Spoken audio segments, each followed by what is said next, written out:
Baltimore. Mm-hmm. The mayor announcing that Baltimore restaurants are going to resume limited in-person dining starting on Friday. Yes. And so Brandon Scott said that beginning at 6 a.m., a 50% capacity for outdoor dining and a 25% capacity for indoor dining with a 1 hour limit.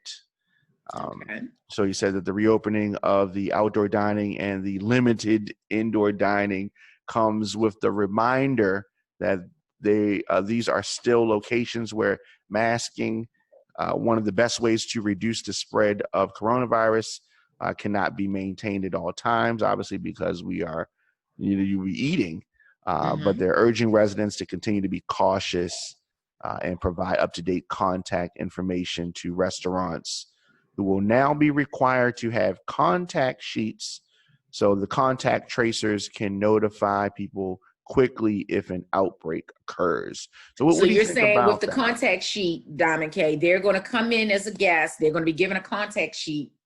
They're going to write up their information. Who's going to keep handle on the contact sheets? Who's going to control that people are definitely going to adhere to the 50% capacity and 25% capacity? Who's going to adhere to making sure people are in and out in 1 hour? Are the restaurants going to modify their menus that people will only get food items that can definitely fit within the 1 hour time? Because and I know we've sat in restaurants where it took almost 30 to 40 minutes for the food to come. Then we're gonna have to swallow it, or we're gonna have to take it out. I'm just saying. I'm just asking. What's gonna happen here? Yeah, that's true. That is true. I mean, this is going to be a work in progress. It's interesting. I have not seen it done quite like this, but that doesn't mean that we can't do it. So some of the other new mandates that are going to take effect on Friday: gym classes permitted, socially distanced with masks, and limited to 10 people. Indoor recreation sites, except adult entertainment and hookah and cigar lounges, can reopen at 25%. It was interesting that they singled out adult entertainment, hookah, and cigar lounges. Because they don't have to wear masks. Right. So therefore, it's more likely for them to spread if they are in those type of environments. The people sit closer, and with hookah, they have those things, so they sit at a machine. Right. Not that they're using each other's, which they do. Yeah, sometimes they probably do. Yeah. But because they're so in close proximity, I could see them making that as a part of the restriction. And so they're not totally leaving hookah and cigar lounges out.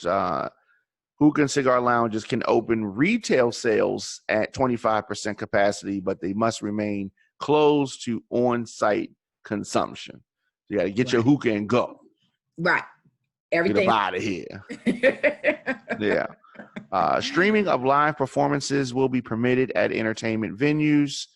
Outdoor gatherings remain at 25% limit, and indoor gatherings remain at the 10-person limit. Pretty strict guidelines here. So they're going to be opening back some of the venues like Baltimore Stage and all of those places downtown, but at what capacity percentage?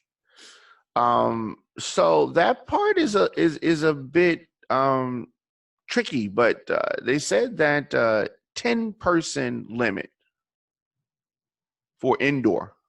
Wow. I don't know what you can't do too much there. I just know that when they did open before Baltimore Soundstage, and they had an event down there, and I went just to see what they were doing, how they literally were doing the social distance. Now, Diamond Cam, you know, honestly, it was set up really nice. I got pictures. It was nice. They had chairs set, you know, 2 chairs, you know, everything was spaced out phenomenally. Where my problem came is once, you know, people really got drinking and got to there, and they going up to the stage, and next thing you know, because they drinking, they ain't putting the mask right back up. It becomes an issue to me with that, with people being able to still adhere to the guidelines once they start drinking, once they get illegal. Yeah. You know, they're not doing that. And then you don't have enough people on the floor who are working the venue to say, look, you know, put your mask up, do this. So then you find, like me, I ended up leaving because I started seeing the slack back. Because at that point, you're running up to the stage, y'all doing all this stuff, but nobody's adhering to the mask situation. Yeah. And that's one of the things. And the last time that I talked to the mayor, he was really trying to relay the point that once the alcohol came into picture, that sometimes the behavior was not, you know, where it should be, you know, based on people drinking. Absolutely. And so just to be clear, restaurants and bars can have outdoor service for 50% capacity. It's cold, Diamond K. You know Exactly. we don't do no cold 50%. weather. That's what, You know we don't do no cold weather. Well, we don't, but you never know. You know, we don't do that outdoor cold stuff like that. Like we don't, but it's some, in the summer. You know, so it depends on what your ethnicity is. You may be more comfortable eating outside in the wintertime. And then indoor dining, bars and restaurants is at 25%. Right. So then that 10-person limit is family gatherings, I suppose, you know, so that is kind of maybe confusing for people. So it depends on the size of your venue, obviously, and 25% indoor for restaurants and bars. And this is in Baltimore City. Do you think it's time for this? Is it too soon, or you think that it's about right? Numbers have been going down slightly. I wish we would have been, this is just my view. I wish we would have been able to get more vaccines done with the venues. Like, I feel like restaurants are almost like medical personnel because people want to go there. People want to eat in. So I felt like I wish we would have been able to get more vaccines and was able to get them to be vaccinated with the restaurants, just like they are with the medical personnel, because I believe you're putting people still at risk. You know, the restaurant is, are they really social distancing in the restaurant? Are they really doing their due diligence? That's the thing. Who's going to be going in these restaurants to make sure they're doing the 50%? Well, I'm sure that they're going to be doing pop-ups on people. I'm sure that some folks that are concerned, like yourself, may report activity that's not up to par. I stopped going to a restaurant. It was a carry-out. It wasn't even a sit-down, Diamond K. It was a carry-out right here on Bel Air Road that literally they were not wearing masks while they were cooking. I understand it gets hot, but you're supposed to wear the mask. I went in there, saw that one day, never went back. So that's interesting. So you want folks to wear their mask while they're cooking the food, right? Is that what you're saying? Yes. Yeah. If you have not, look, I don't know that you have been cleared that you don't have. Yeah, I mean, but so let's say you go to Chick-fil-A. There's food's in the bag. You don't know. Again, if I see somebody, it only takes me to see. Now, the person at the window is passing you the food, they have a mask on, yes.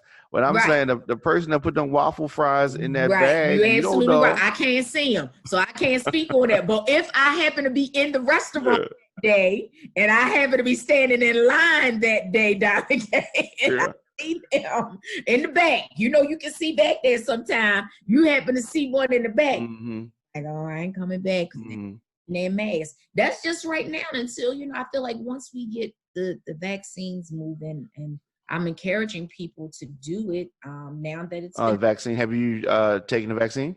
I have not. I'm not. That's right. Yeah, you're not in the. But I'm you not I'm not a when high your risk time person. comes and your number's called, you're taking the vaccine. I do believe I'm going to do it. It's been enough Okay. taking it thus far. So, I wasn't wanting, like, if I was, my cousin, she's done it. She's already taken her first She's like shot. Okay. Because, she has to do the 2-part. She's in the medical. Okay. So Did she get the second 2-part. shot yet? No, she has not. One of my girlfriends did. One of my sorority sisters actually got her first shot yesterday. And I talked to her last night. She said she was feeling pretty good. She said, other than her arm being sore, I said, and that's kind of fast, because when I think about when I get the flu shot, I get it on one day. It's normally about the second day, third day. That's when that arm start hurting. Like, but she got it yesterday, and yesterday she said her arm began to hurt. So, it's definitely a different type of type of thing. Because that's the first time I've ever known it to start paying anybody getting those kind of shots the same day. Normally, I mean, if you think about it, an object is piercing your skin and then injecting something into your bloodstream. So when they talk about pain at the entry point, that makes sense, because that, to me, that should be the only side effect that you get. Right. You're hurt at the point where the needle punctured your arm. That makes sense. Right. For that reason. Have you received the shot yet? I have not. Are you going to get it? Are you going to get it? I'm still waiting. I'm still observing. I suppose that I will at some point. I'm not ready yet. Okay. So I'm still observing, and I'm still watching people that I know that have had it, and checking on them. Are you good? Everything all right? And, right. I'm with you on that. I feel like we should. I'm not big on it. Honestly, I never even used to get the flu shot. The only reason I started getting the flu shot was because when I started traveling internationally for my job, that was something that was a part of the process. It was like, it's really encouraged to do that because you are going in different environments, So that, along with the other 100 shots you got to get when you travel overseas, Right.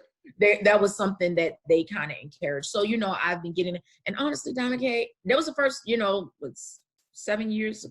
years ago was when I started getting the flu shot. And I must say, I really haven't been sick. Like I may get a little my allergies, even my allergies have been better. Like, I'm a year-round allergy sufferer. I'm not saying that this flu shot did it, but I can say that I do.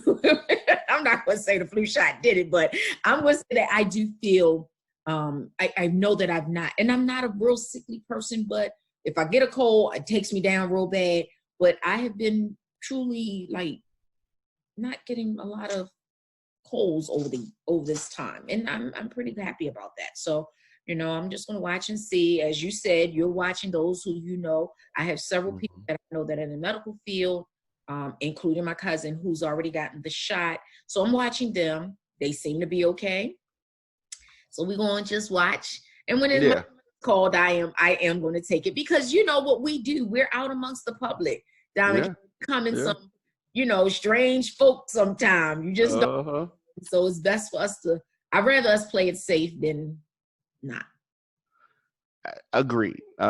Definitely. And we really want to get through this pandemic and get things as closely back to normal as not the new normal. Let's say that the new normal. The new normal. Yeah, I mean, but that's what it's going. That's what it is. The new normal is normal now, because we ain't going back. That's for sure. We're not going back. I definitely want to thank you, Michelle, for coming through. Thank you. I appreciate this opportunity. I was shocked. I just was like, if he going over, I'm gonna hop him. But if you're not, then we just go. No, I no. was just gonna hop a ride with you, but this was even better. This opportunity to do this, and this was history in the making, and I'm just looking forward to us doing some more united things. Absolutely, we need to do more. As, yeah, us as in the media, but also what's going on in our world as at hand is that I hope that this is the turning point that other cultures and races see that we can be loved and we do love just the same. And I believe we as a race love really hard. And yeah. So, I'm just looking forward to the new. That's all I can. Yeah. Looking forward to the new. Yeah, I know. I agree totally. And this isn't the first time we've done this, and this is not going to be the last. Absolutely.